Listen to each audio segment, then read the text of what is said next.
당장 내일이라도 가실 생각이 있나요? 그렇게 선처해 주시면 내일이라도 가겠습니다.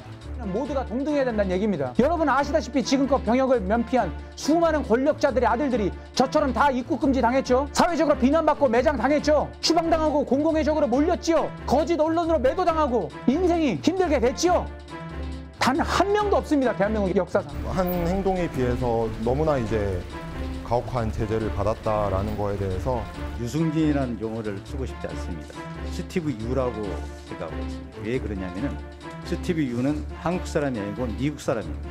제가 병무청장 입장에서는 입국이 금지돼야 된다고 생각합니다.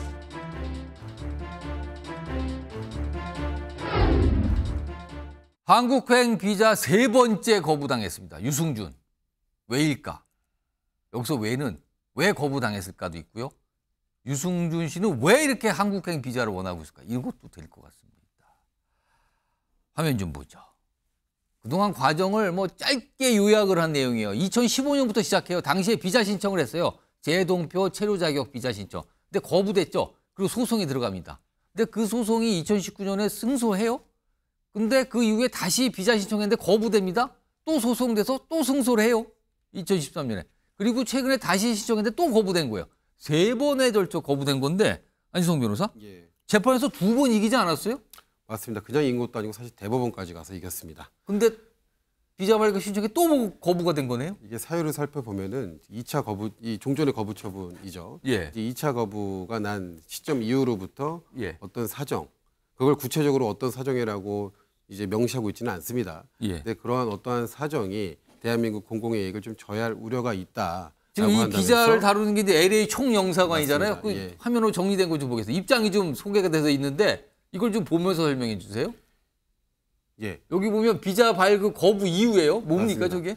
이제 대한민국의 이익을 해칠 우려가 있다. 어떤 우려냐? 그거에 대해서는 사실 구체적인 근데 적시하지 않고 2020년 있고요. 그 예. 7월 이후 행위 이렇게 돼 맞습니다. 있네요. 그게 이제 두 번째 비자 발급 거부를 했던 그 이후의 행위를 문제 삼겠다라는 겁니다. 근데 사실 그 이후에 유승준 씨의 행위가 특별한 어떤 행보가 언론에서 나오지는 않았거든요. 그래서 사실은 이 LA 쪽에서 어떤 행위를 문제 삼고 있는지 저도 정확히는 가늠은 안 갑니다만 사실 저런 이유로 해서 다시 새롭게 거부 처분을 한 것입니다. 그래서 이에 대해서 유승준 씨 이제 대리인 측은 다시 한번 요거에 대해서 다퉈보겠다라고 입장을 밝혀놓은 상황이고요. 그러니까 2차 거부가 됐는데 그때 이후에 지금까지 행동 보니까 이거 안 됩니다. 이것 때문에 이렇게 된 거네요. 이번에 맞습니다. 거부 사유가. 근데 사실상 이거 부분이 조금 문제가 있을 수가 있는 게 대법원에서 1차, 2차 거부 처분에 대해서 최종적으로 여러 가지 이유를 들어서 이 거부 처분은 이제 취소가 되어야 된다라고 사실은 밝힌 거거든요. 근데 그 대법원은 사실은 우리 이 사법 판단에 있어서 최종적이고 제일 높은 기관 아니겠습니까? 근데 그 사실은 어떤 같은 정부 아래에 있는 어떤 총영사관, LA 총영사관에서 그러한 대법원 판결 취지에 반하는 어떤 결정을 내린 것으로 보일 수도 있어서 물론 총영사관 측에서는 그러한 판결의 취지를 일부 고려했다라고도 하고 있습니다만 예. 어떤 부분에서 고려했는지는 사실은 영사관 측에서 향후 이제 또 이제 쟁송 과정에서 밝혀지겠죠. 근데 이것을 볼 때는 국민들 한사람으로서 볼 때는 이게 유승준 씨냐 뭐 스티브냐 이 부분을 떠나서 그냥 사실은 반복된 처분이 계속해서 나오고 있는 거거든요. 그러니까 처분 거부. 근데 소송에서 이겼어요. 근데 네. 다시 이제 거부. 또 소송에 이겼어요. 근데 이번에 또 거부. 맞습니다. 그럼 또 소송 가는 겁니까? 예. 그러니까 이거를 사실 국가, 정부 그리고 개인과의 어떤 관계로 봤을 때는 사실은 조금 가혹하지 않나 이런 시선도 있습니다. 송영훈 변호사. 근데 유승준 씨가 또 법무부 상대로 소송을 했다고? 이건 입국 거부 조치와 관련됐다는데 이게 무슨 얘기입니까? 이게 이제 유승준 씨, 스티브 유 씨의 이 예. 소송이 사실은 굉장히 역사가 오래됐지 않습니까? 예. 그 최초의 소송을 할 때 그 뭐가 전제가 됐었냐면은 LA 총영사관이 비자 발급 거부 처분을 하면서 그것의 전제가 법무부에서 2002년에 내렸던 그 입국 금지 결정입니다. 그걸 전제로 해서 사실은 이제 공익과 어떤 사익의 비교 형량을 하지 않고 그 법무부의 지침에 의거해서만 바로 그냥 비자 발급 거부 처분했거든요. 그래서 1차 소송에서는 대법원에서 뭐라고 판시했냐면 그렇게 판단하면 안 된다. 그러니까 그 법무부의 그 입국 금지 지침은 그야말로 행정기관에서 내부적인 효력만 있는 것이고 대외적인 효과를 바로 직접적으로 발생시키는 것이 아니기 때문에 그러면 입국 금지를 통해서 달성되는 공익과 입국을 못함으로써 침해되는 사익 간의 비교 형량을 해야 된다고 판단을 한 겁니다. 그랬는데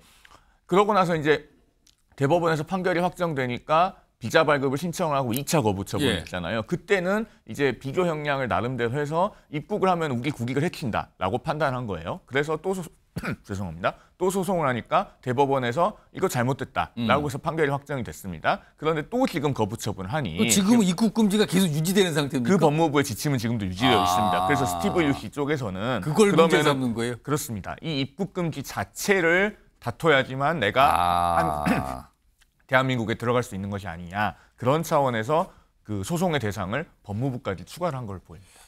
이게 소송으로 가는 건데 지금 이동학 전 최고위원 지금 이번에 이 영사관의 조치에 대해서 뭐 의견을 보니까 좀 이거는 약간 가혹하다라는 의견도 있고요. 아니면 이거는 당연하지 엄중하게 다뤄야 됩니다. 스티브 유가 누굽니까? 뭐 이런 의견도 있는데 어떻게 보십니까? 이것도 아마 국민의 법감정이라고 하는 토대를 넘어가긴 좀 어렵지 않을까 싶어요. 물론 한 사람에 대해서 이 국가의 어떤 이 권력이라고 하는 것이 너무나 거대하기 때문에 한 사람을 상대로 계속해서 지금 몇십 년 동안 이렇게 하는 게 맞냐라는 일각의 비판들도 있지만 예. 아마 이분도 저는 대응을 좀 잘못한 것으로 제가 기억을 하고 있는데 초기에 본인이 굉장히 바른 이미지였고 실력도 굉장히 좋았어요. 예. 인기도 굉장히 뛰어났었죠. 1등도 여러 번 하신 분 아닙니까?